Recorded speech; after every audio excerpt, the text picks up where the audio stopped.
అందరికీ నమస్కారం అండి. వెల్కమ్ టు మాస్కా బాబ్ లోహిత్ యూట్యూబ్ ఛానల్. అందరూ ఎలా ఉన్నారు? బాగున్నారా? అందరూ బాగుండాలి, అందులో నేను ఉండాలి. సో ఈరోజు మనం చిన్న కథ, దేవుడికి మానవుడికి మధ్య జరిగే సంభాషణ. అంటే ఒక చిన్న బాబుకి, చిన్న శిశువుకి దేవుడికి మధ్య జరిగే సంభాషణ. అంటే మనం పుట్టక ముందు, మనం కడుపులో పడ్డ తర్వాత మనకి దేవుడికి మధ్య జరిగే సంభాషణ ఎలా ఉంటుందో ఈరోజు మనం క్లుప్తంగా తెలుసుకోవడానికి ప్రయత్నం చేద్దాం. సో ముందుగా ఛానల్ వీక్షిస్తున్న వారు లైక్ చేసి, షేర్ చేసి, సబ్స్క్రైబ్ చేయండి. ఇలాంటి మరెన్నో ఫర్దర్ వీడియోస్ కోసం మన ఛానల్ని సబ్స్క్రైబ్ చేయండి. సో బ్రహ్మదేవుడు చాలా బిజీగా తలరాతలు రాసే పనిలో ఉన్నాడు. ఇంతలో నేను భూమి మీదకు వెళ్ళానని మారం చేయడం మొదలుపెట్టాను. భూమి మీద నాకు ఎవ్వరూ తెలీదు, నేను ఎలా బ్రతకగలను అని అడిగాను. ఎవ్వరూ తెలీదు, నువ్వేం భయపడకు, నిన్ను కాచి కాపాడడానికి నా అంశగా ఒక అమ్మను తయారు చేశాను, ఆమె కడుపులో నిన్ను పుట్టిస్తా అన్నాడు బ్రహ్మదేవుడు. అయితే సరే, కానీ నాకు ఎప్పుడు ఏ ఇబ్బంది వచ్చినా నేను ఏడవడం మొదలు పెడతాను, అప్పుడు మీరు నా ఇబ్బందిని తొలగించాలి అనే షరతు పెట్టాను. దానికి బ్రహ్మ సరే, నీకు మాటలు రానంత వరకు బ్రహ్మ విష్ణు మహేశ్వర్ల ముగ్గురం నీకు సహాయం చేస్తామని అన్నాడు. మరి ఆ తర్వాత ఈ చెయ్యరా అని అడిగా. అదేం లేదులే, నీకు మాటలు వచ్చాక నీకు మహామంత్రం బోధిస్తా, నీకే కష్టం వచ్చినా ఒక్కసారి ఆ మంత్రం పఠిస్తే తప్పకుండా నీకు సహాయం దొరుకుతుందని చెప్పాడు బ్రహ్మ. మళ్ళీ ఇంకేదో అడగబోయే లోపల ఆ పరబ్రహ్మ తన బెడ్రూమ్ బాల్కనీలో నుంచి నన్ను కిందకి తోసేశాడు. ఎలా వచ్చి చేరానో తెలియదు, కానీ హాస్పిటల్ బెడ్ మీద మా అమ్మ పక్కన వచ్చి పడ్డాను. అమ్మ పక్కన హాయిగా నిద్రపోతున్న నన్ను ఓ పెద్ద మనిషి తన చేతుల్లోకి తీసుకున్నాడు. భయం వేసి అమ్మ వైపు చూసి ఏడుపు ముఖం పెట్టాను. మీ నాన్నగారు రా అంటూ అమ్మ తన కంటి చూపుతో ఆయన్ని పరిచయం చేసింది. బ్రహ్మదేవుడు నాకు అమ్మ గురించి చెప్పి పంపించాడు. తను అన్ని చోట్ల ఉండడం కుదరక అమ్మని సృష్టించానని చెప్పాడు. మరి నాన్నంటే ఎవరు? భూమి మీద పడిన మొదటి రోజే నా బుర్రలో ఎన్నో ఆలోచనలు మొదలయ్యాయి. ఆ దేవుణ్ణి అడిగి తెలుసుకుందామని ఏడుపు మొదలు పెట్టాను. ఇప్పుడు కదా భూమి మీద పడ్డావు, అప్పుడే నన్ను గుర్తు చేసుకుంటున్నావేమిటి అని అడిగాడు. అమ్మ గురించి చెప్పారు కానీ నాన్న గురించి ఏమీ చెప్పలేదేంటని అడిగా. నీ జన్మకి నాంది, నీ భవిష్యత్తుకు పునాది అని ముక్తసరిగా బదులిచ్చి అర్థమైందా అని ప్రశ్నించాడు. పాలు తాగే పసివాడికి ప్రశ్నకి ప్రాసతో బదులిస్తే ఎలా అర్థం అవుతుంది స్వామి అని సమాధానం చెప్పాను.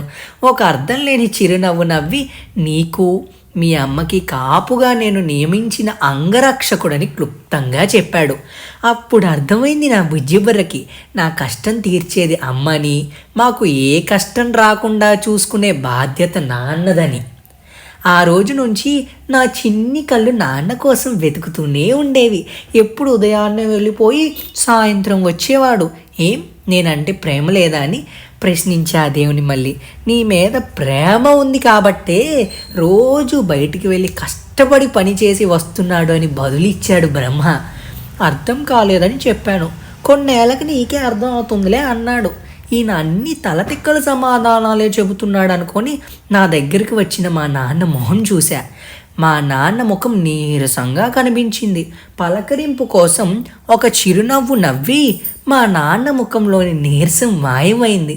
నన్ను చూసి ఆయన ముఖం పున్నమి చంద్రుడిలా మెరిసిపోయి సాగింది. ఆ దేవదేవుడు నా నవ్వులో ఇంత మహిమ దాచాడా అని గర్వపడ్డం మొదలుపెట్టా. మళ్ళీ మళ్ళీ నవ్వడం నేర్చుకున్నా. నేను నవ్విన ప్రతిసారి మా నాన్న ముఖంలో ఆనందం 10 రెట్లు ఎక్కువగా కనిపించేది. మా నాన్న నన్ను ముద్దులతో ముంచేయడం మొదలుపెట్టారు. అలా ఆ సాయంత్రాలు మా ఇద్దరి మధ్య సాహిత్యం పెంచాయి. కొన్నాళ్ళకి నా చిట్టి పాదాలకు కొంచెం బలం చేకూరింది. నడక నేర్చుకుందామని ప్రయత్నించా, కానీ ఫలితం లేదు. పదే పదే పడిపోతూనే ఉన్నా. ఇంతలో నాన్న తన చూపుడు వేళ్లను నాకు అందించాడు. నేను నడవలేకపోతున్నానని వెక్కిరిస్తున్నాడు అనుకున్నా. నా వేళ్ళు పట్టుకొని నుంచో నాన్న అన్నారు. నిలబడగలిగాను, కానీ నా అడుగులు ఇంకా తడబడుతూనే ఉన్నాయి. ఆ మహాశివుని మనసులో ప్రార్థించడం మొదలుపెట్టా. తన డమరుక నాదంతో నా పాడాల్ని ప్రేరేపించమని ప్రాధేయపడ్డాను. ఆ డమరుక నాదపు సడిలో పడిపడిగా అడుగులు వేయడం నేర్చుకున్నాను. మా నాన్నని ఆశ్చర్యపరుద్దాం అనుకున్నా. ఆ మహాశివుడికి నా మొర వినిపించలేదేమో, నా ప్రార్థనకి జవాబు దొరకలేదు. ఇంతలో మా నాన్న వెల్లకిలా పడుకున్నారు. నన్ను తల 2 చేతులతో పట్టుకొని తన గుండెల మీద నిలబెట్టుకున్నారు. డమరుక నాదం లేకపోతేనేం, నా గుండె చెప్పుడని నీ అరికాళ్ళతో అనుభవించి అడుగులు వేయడం నేర్చుకోమని అభయం ఇచ్చారు. ఏం మాయో తెలీదు, నాన్న గుండె చప్పుడు నా కాళ్ళకి తగలగానే నేను శివుడిలా మారిపోయా. నరకరాని నేను నాన్న గుండెల మీద యథేచ్ఛగా నాట్యం చేయడం మొదలుపెట్టా. నడక నేర్చిన నా చిన్ని పాదాలు కొత్త గమ్యాలను వెతకడం ప్రారంభించాయి.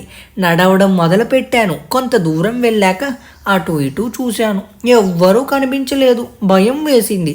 ఆ శ్రీ మహావిష్ణువు అన్ని చోట్ల ఉంటాడు కానీ మరి నాకెందుకు భయం అనుకున్నాను. ఆయన్నే పిలుద్దామని మనసులో తలుచుకున్నా. ఆయన కనిపించడం లేదు కానీ వినిపించాడు. ఏమైంది బాలక అని అన్నాడు. భయం వేసింది స్వామి, అందుకే పిలిచా అన్నా నేను. భయం ఎందుకు? నీవు నడుస్తుంటే మీ నాన్న నీడలోనే ఉన్నావుగా అన్నాడు. ఆశ్చర్యం వేసి వెనక్కి తిరిగి చూశా. అవును, నాన్న నా వెనకే ఉన్నారు.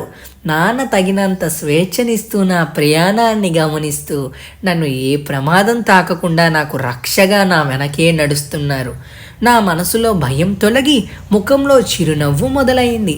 అప్రయత్నంగానే నా పెదవులు నాన్నా అని పలకడం మొదలుపెట్టాయి. నాన్న నన్ను ఎత్తుకొని నా ముఖం అంతా ముద్దులతో ముంచేశారు. మళ్ళీ మళ్ళీ నాన్న అని పిలవమన్నారు. నేను పిలిచిన కొద్దీ నాన్న ముఖంలో ఆనందం రెట్టింపు అవుతానే ఉంది. నాకు ఏ అవసరం వచ్చినా ఏడ్చి ఆ దేవుణ్ణి పిలిచే బదులు మా నాన్నని పిలవడమే మేలు అని అనిపించింది. దేవుడు వచ్చేవాడో రాడో తెలియదు కానీ మా నాన్న మాత్రం నన్ను కంటికి రెప్పలా కాపాడుతూనే ఉన్నాడు.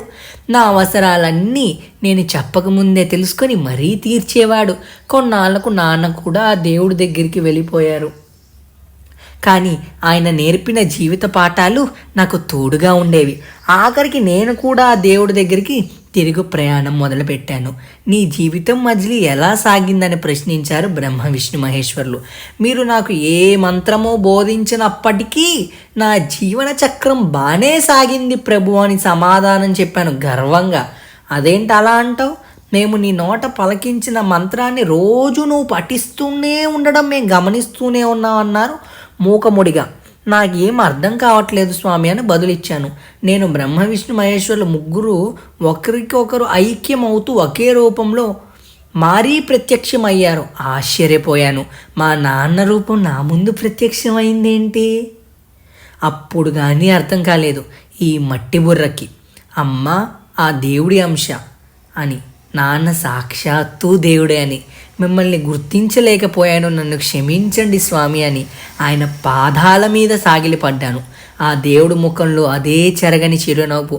నా భుజాల మీద చేయి వేసి పైకి లేపారు. ప్రేమగా హత్తుకున్నారు. నన్ను క్షమించి నా ఆత్మకు మోక్షాన్ని ప్రసాదించండి స్వామి అని అడిగి ఆయన చెవిలో క్షమిస్తా కానీ ఒక షరత్తో అన్నాడు ఆ దేవదేవుడు. ఏంటది స్వామి అని అడిగా ఆశ్చర్యంగా. నన్ను ఆఖరిసారిగా నాన్న అని సంబోధించగలవా అని అడిగారు ఆ సర్వేశ్వర్లు. ఆ మహామంత్రాన్ని ఇంకోసారి జపించడానికి నిమిషం కూడా ఆలస్యం చేయలేదు. నేను నాన్న అని పిలిచి ఆయనలోనే ఐక్యమైపోయాను. అమ్మ దేవుడంశ అయితే నాన్న సాక్షాత్తు దేవుడే. ఈ వ్యాసం ప్రతి ఒక్క నాన్నకు అంకితం తెలియజేస్తుంటూ సెలవు తీసుకుంటున్నాను. మీ లోహిత్.